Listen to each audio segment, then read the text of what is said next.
السلام عليكم ورحمة الله وبركاته. waxaa soo kordhay COVID-19 22 xaaladood ayaa wadanka ku soo korortay coronavirus ah. waxaa rag ah 14, waxaa haween ah 7, 19 waxaa laga helay banaadir. 2 kamid ah cadada aan kor ku soo sheegnayna waxaa laga helay Puntland.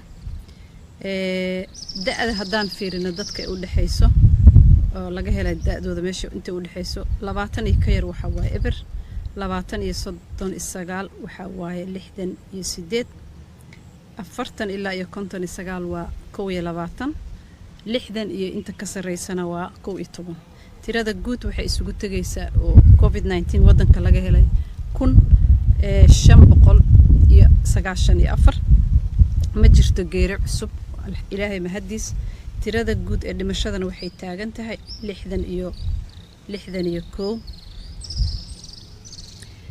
waxaa bogsaday ilaa iyo 16 qofood. tirada bogsashadana waxay tagaysaa 204. walaalayaal mar walba aan ku dardaaranno in aan cudurka ka hortagno, inaan xakamayno, in lagu dadaalo nadaafadda, isdhowrka, la raaca talooyinka ee takhaatiirta iyo wasaaradda caafimaadka iyo khubarada ay bixiyaan. cudurkan waa cudur laga hortagi karo. in la dhowro dadka waayeelada ama xanuunada gaar ee krooniga ah qabo, in si allaala sidii yacni lagu gaari karo in cudurkaas la xakameeyo, bulshada ay dhinaca uga soo jeesato, in la xakameeyo socodka meelaha buuqa aan la tegin. Assalaamu calaykum waraxmatullaahi wabarakaatu. ciid wanaagsan dhammaantiin. si samaa ku ciida. waxaan u maleynayaa ciidda kadib aan isarki doonaa. hadda ciiddii maxaan qabanaynaa maanta? ciiddii waad ogtahay ciiddu khatar badan ay leedahay, wanaag fiicanna waa leedahay. bil dhamaan la soo soomahayey in la ciidaysto waa sharci wey, waana fiicantahay. waxaase ku talagelaysaan in ciiddan waxaa la rabaa guryihiinna la joogo. bil calig sababa u soo baxda male. bakaaro waa xiran yahay, suuq bacaad waa xiran yahay, dukaamadu waa xiran yihiin. maxaa u soo baxaysaa? ciidan inaad liida tagtid looma baahna, inaad daljirka dahosaan tagtid looma baahna, inaad beerihii quruxda badnaa oo la tegi jirayna looma baahna. cudurkaa ka khatar badan. at least bal aan isku dayno maanta inaan isxirxirno gurigeena joogno, oo aan ilmaheena la ciyaarno, oo aan xaaskeenna iyo xaasaskeenna la joogno, inaan maanta qaraabo salaanka xataa yareyno way guriga joogno, guriga salaadaha ku wada tukanno. intaas way taladeena maanta. waxay taraysaa labadaas maalmood oo aad gurigaaga joogtid intaasoo qof oo kun ay badbaadinaysaa. sababta waxa weeye qofka qabaa oo aan calaamada lahayn hadduu dadka dhex galo maxaa dhacaya? waxaa dhacaysa inuu qofka kalena uusan ka warqabin, laysna qaadsiiyo cudurkii. markaasa waxaa imaan doonta kumayaala isku gudbi doonta. hadda walaalayaal aan iska celino maanta, kumayaalkaas aan maanta joojino. kumayaalkaas uma baahnin inay naga qaadaan cudurka. ku-xigeenku waa dhalinyaro, wasiirka gaashaandhigga waa dhalinyaro, wasiir ku-xigeenka waa dhalinyaro, dhammaanteena waa wada dhalinyaro. dhalinyaro ayaa dalkan badbaadisay. SYL waa taqaanaan. wakhtigeenna way dalkan aan badbaadin lahayn. waa kaalinteenna ayaa ka bannaan dalka. waa xilligii ummadda Soomaaliyeed aan badbaadin lahayn. waa in xilligii sharafkeeda iyo karaamadeeda ciisadeeda aan soo celin lahayn. annagana diyaar ayaa u nahay inaan dalkeenna hooyo aan dhiiggeena iyo dhacankeenna u bixinno. idinkana waa noogu horaysaan. garabkiina ayaa nahay. insha allahu tacaala dalkiina hooyo ku soo dhowaada.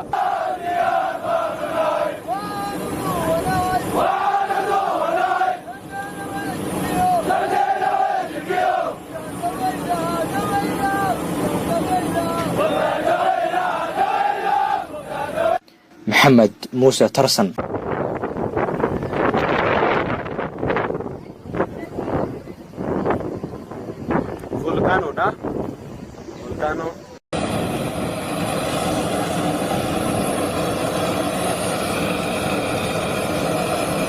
ku dhawaad 500 askari oo ka tirsan ciidamada kumaandooska Soomaaliya oo lagu soo tababaray dalka Turkiga ayaa dib ugu soo guriyo noqday Soomaaliya, iyagoo soo faa'iiday xeelad dagaal, mid difaac, tababar maskaxeed iyo mid jir ahaaneed. ciidamadan kumaandooska ah oo ka soo degay garoonka diyaaradaha Muqdisho ayaa soo bandhigay gaardi iyo dhoolotus cajiib ah oo ka turjumaya wixii ay ku soo barteen dalka Turkiga. waxaana la qorsheynayaa inay qayb ka noqdaan qorshaha argagixisada looga xoreynayo deegaanada ay kaga sugan yihiin Soomaaliya. Taliyaha howlgalka tababarka ciidamada Turkiga Sareeya Guuto General Goren ayaa ciidamada kumaandooska ka hor yiri. Sizlerin sayesinde Somali gençler, çocuklar ülkelerinde ururka saddexaad ee qiimaha badan ku soo dhawaada dalkiina. Tababar tayo leh oo kumaandoos ah ayaad ku soo qaadateen isbaarka. Aqoontan aad soo qaadateen waxaan aaminsanahay in aad wax badan kaga bedeli doontaan ciidamada xoogga dalka Soomaaliyeed. Markii aad amni wanaagsan samaysaan, aruurtiina waxa ay wax ku baran doonaan si wanaagsan, waxa ay ku seexan doonaan jawi wanaagsan. Taliya ku-xigeenka ciidamada xoogga dalka Maxamed Cali Bariise ayaa ciidamada ku dhiirigeliyay shakhsiyadeed waxa uu ku gaaray inuu howlaha ciidanka daris u noqdo 10kii sano ee tagtay. Wadamada Uganda iyo Turkiga ayuu ku soo qaatay tabta dagaalka iyo hogaaminta xilliyada adag. Siyaasadeeda ay tixgeliyaan oo kuma gacan dhaafi karaan oo sharciga caalamiga ah baa dowladda Soomaaliyeed u heelinaya oo Somaliland ka gacan sareysiinaya marka la joogo la xaalka hay'adaha caalamiga ah. Marka maadaama dan weyn jirto dad Soomaaliyeed walaal yihiin markii hore wax isugu jireen هذا سلوك الإرديسي هاي ولا هذا اللي قالوا له شيء وقت حسن شيخ وكل واحد سعودي سمال لا عدي وحسين يسوي حسيسه لكن أرنت تمسي سعون كرتو هذا من كانوا ولكن بروحن كهذا لا يوكل وأن من دجانات كسر كذا all politics local نك دجان كسر وأنه إسكدسه وحولي مشروع اسمه آمن سني مركا وحافي عن إن وحياها غير كايو فروع ذا اللي هم مشغولينه miiska la wada fariisto sababtoo ah hadda Soomaaliland iyo Soomaaliya labaduba dad islaameed yaa dhihin dad ummado kale waxood ba maxaa markii igu ka soo dhiibo adiga ugu mana sheeganaysaa iyo maxaa adiga lagu soo marsiinaya laga dooda labada qofba gacanta u hoorsan marka waxay u baahan yihiin intay horta ogaadaan dadkoodii inay gacanta hoorsanayaan oo isdaaweyn karin inay ka heshiyaan wixii sidii wax la yeeli lahaa marka waa gartay Cabdirashiid laakiin sidaas sheegtay sharciga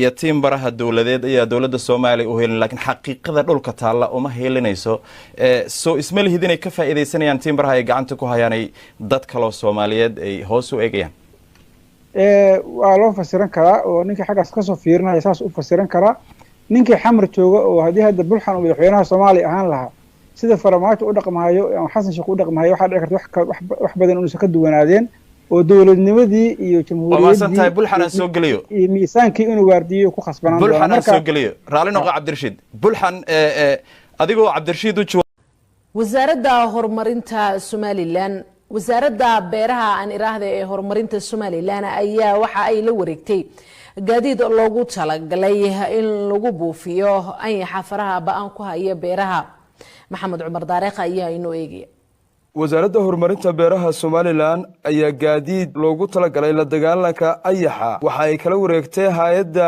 FAO munaasabad kooban oo lagu qabtay gudaha wasaaradda horumarinta beeraha Somaliland oo ay wasaaraddu kula wareegaysay gaadiidkan ayaa waxa ugu horeyn ka hadlay madaxa hay'adda FAO ee Somaliland oo ka warramay muhiimadda ay leedahay gaadiidkan ay ku wareejinayaan wasaaradda horumarinta beeraha Somaliland iyo waxa ay ka hay'ad ahaan ugu talagaleen in wasaaraddu ay ku qabato waxaana hadaladiisii ka mid ahaa waxaan jecelahay inaan halkan ka xuso in 6 baabuur oo maaragtay baabuur cusub ah iyo qalabkoodiina ku gaashaaman lagu buufinayay ee casriga ahaa iyo qalab kale oo isagana halkan yaala oo tusaale ahaan aan u soo qaadnay marka laga reebo waxyaabihii hore in wasaaraddu dalabkeedii ee wasiirka hormoodka ka ahaa laga soo jawaabay iyadoo lagu jiro xilli adag oo caalamka nin walba gurigiisii u fadhiyo kuwan iyo dawooyinkii iyo buufimihii oo ku xigaya iyaguna xagga cirka haddii ilaahay dha intaaba waa looga soo jawaabay wasiirka waxaa farxad weyn noo ah inaan fursaddan ka mid noqonno maanta aan wasiirka agtiisa taagannahay in baabuurtan maanta lagu wareejinayo oo ka mid ah waxyaabaha tirada badan ee wasiirku muddada ka shaqaynayay geestiisa isaguna waxaa halkaasi ka hadlay wasiirka horumarinta beeraha somalilan axmed muumin seed oo hay-adda fowl kala wareegay baabuurtan ay ugu tala gashay la dagaalanka ayaxa oo farabaas ku haya dadka beeralayda ah waxaanu wasiirku u mahad celiyey hay-adda fowl oo gaadiidkan soo gaadhsiisay wasaaradda horumarinta beeraha somalilan sidaad ogtihiin hay-adda fowl waa hay-adda keliya ee sida dhow noola shaqaysa muddadii ay wasaaradda beeruhu jirtayba iyo intii qarankan uu la soo noqday gooni isku taaggiisiiba waana hay-adda mar walba aynu ka helno gacan caawimo oo aanu runtii kula tacaalno dhibaatooyinka dhinaca beeraha iyo dhinaca xoolahaba haddaba annagoo taa ka duulayna ayaa xafladdan maanta ee halkan aanu iskugu nimidnay waxaan hay-adda fow runtii kala wareegaynaa waad halkan ku arkaysaan 6 baabuur oo ah nuucii ugu dambeeyey oo maanta hortiina taagan gaadiidkaasoo loogu talagalay inay ka hawlgali doonaan dhammaan gobollada dalka somalilan meel kasta oo lagu sheego ayaxa hay-adda fow intan un kuma koobna runtii macaawinadeedu baabuurtan waxaa kaloo hay-adda fow naga caawisaa ha noqoto dhinaca tababarka shaqaalaha ha noqoto muxuu ahaay hawlo badan ama gaadiid hore inoo keenta ha noqoto muxuu ahaay qalabka buufinta oo maanta halkan waxa saaran baabuurta 6 buufime oo kuwa baabuurta saarana waxaa kaloo inoo keentay 4 kuwa dhaxa ah waxaynu kaloo inoo keentay 6 buufimo oo kuwa dadku dhabarka ku qaataan shaqaalaha wasaaraddu ah waxaa kaloo wasaaradda beeraha